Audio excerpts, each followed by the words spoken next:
Tensions between Russia and the United States are growing by the day.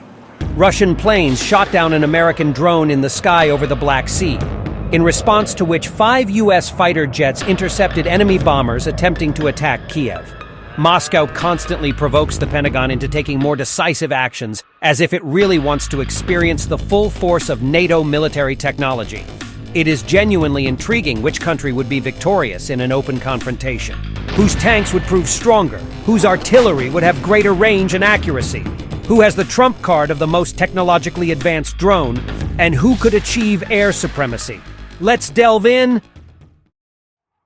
Military actions usually begin with a sudden airstrike, and of course, who better to understand aerial combat than fighter pilots?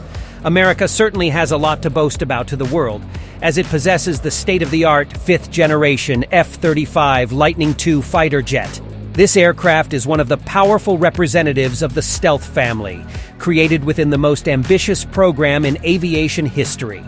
The main developer and manufacturer of the fighter is the American aerospace giant Lockheed Martin. This company has produced such planes as the P-80 Shooting Star, which was the first operational jet fighter, the F-117 Nighthawk with the first stealth coating, the hypersonic SR-71 Blackbird, and of course, the legendary F-16 Fighting Falcon that needs no introduction. Looking at the success of previous aircraft, it becomes clear that Lockheed Martin's latest development must be incredibly impressive. This particular model surpasses the vast majority of contemporary designs in technical aspects, including the Russian Su-57, which Moscow takes great pride in. The F-35 Lightning II has a flight speed of 2,200 kilometers per hour. With such performance, one could potentially destroy an enemy even without weapons, as the shockwave from a sonic boom can demolish houses and overturn vehicles. The Su-57 has a speed of 1,800 kilometers per hour, which sounds rather disappointing for a 5th-generation fighter. Another important aspect is the range. Here, the Su-57 wins with a range of 5,500 kilometers, twice as much as the American fighter. However, I don't think fighters will engage in an aerial marathon.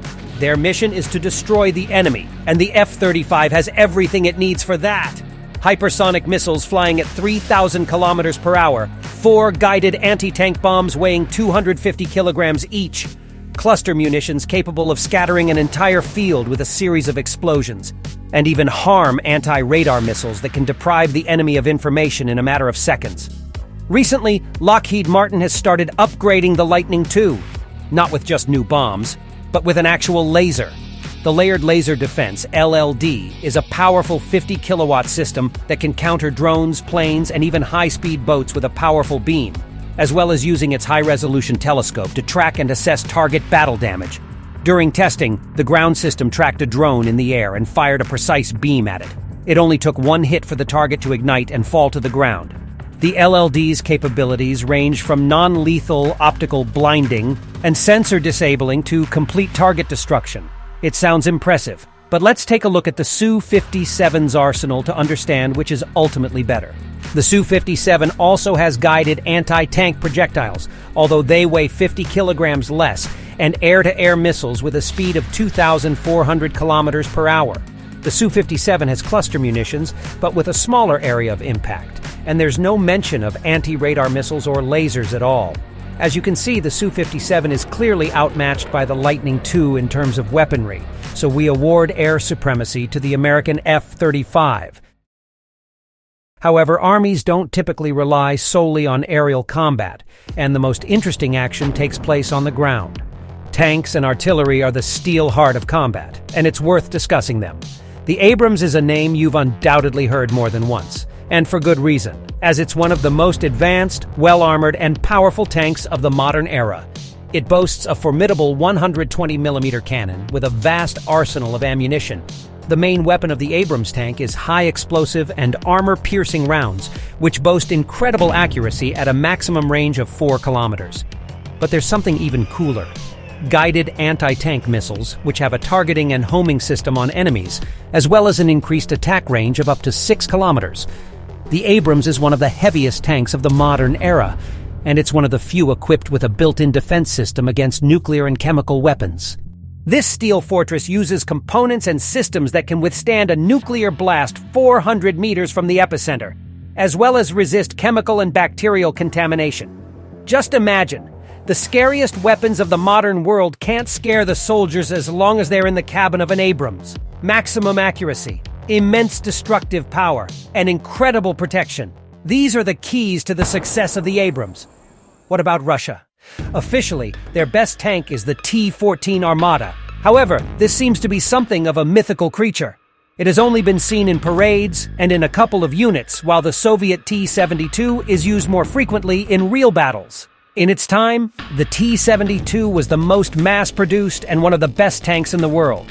But things have changed now. It combines balanced mobility, firepower, and strong defense. Another significant advantage is its low silhouette, which makes it less noticeable.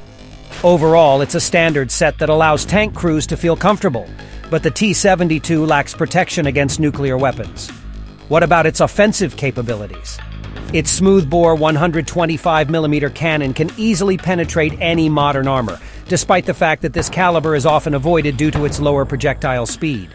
While it is powerful, it clearly lacks accuracy, and its firing range is limited to just 2,500 meters. By the time the T-72 gets close enough to shoot at the Abrams, the latter would have already fired a dozen rounds, leaving no chance of survival. At this point, it can be confidently said that the Abrams easily outperforms the T-72. But in fairness, if the new Armata were to enter the fray, it would have enough power to put up a worthy fight against the American steel counterpart. Tanks and planes are all well and good, but let's not forget about artillery, as its equipment used almost more frequently than anything else. Want to dislodge an enemy from fortified positions or defend your territory? For both tasks, the United States relies on its trusty assistant, the M109 Paladin. This is modern self-propelled artillery that doesn't leave a chance for any equipment on the battlefield, be it a bunker, air defense system, tank column, or anything else. First and foremost, the Paladin is great due to its powerful 155mm cannon, modernized for the use of unique projectiles. With a single shot, it can turn any enemy position into dust, as the Paladin uses Excalibur-guided anti-tank projectiles with a range of up to 40 kilometers. Even in terms of technical design, the Paladin's cannon is the epitome of military technology. Need a radar for measuring speed? It's here. Maybe you need a built-in ballistic control unit for more accurate targeting. Sure thing. Want an automatic loader? Take it. Or perhaps you want to fire on the move like a tank. No problem. Just remember safety precautions when playing with such huge guns. There's even fire control technology with automatic guidance. It allows for remote target identification and preparation of the M109 for attack, outpacing the enemy. Overall, the Paladin is a highly effective and very powerful artillery installation. But can it withstand the best Russian artillery? The two S-19 Mista S? Let's find out. The M109 Paladin, with a 155mm caliber, can shoot up to a maximum of 40 kilometers using the mentioned Excalibur projectiles. The Russian Mista S has a slightly smaller caliber, just 152 millimeters. Due to this, its firing range is only 30 kilometers. However, the rate of fire for the two S-19 is higher, 8 shots compared to 6 for the Paladin. In terms of mobility, the American still wins with a top speed of 65 kilometers per hour, while the Masta lags behind by 5 kilometers, which is a small but still a drawback. The most interesting aspect is the economy. Each Paladin costs $18 million, which is a lot, considering the latest Russian howitzer costs only $3 million. Of course, it's clear why the M109 is more expensive. It's stronger, faster, more reliable, and most importantly, shoots much further and more accurately.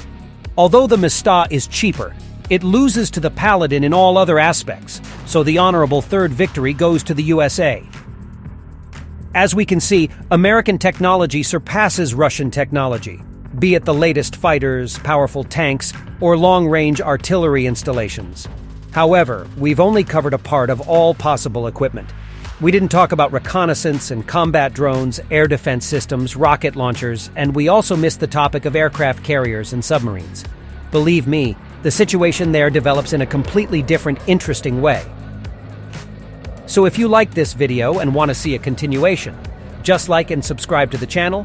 We will see your activity and immediately start working on the second part. Thank you for watching and see you soon.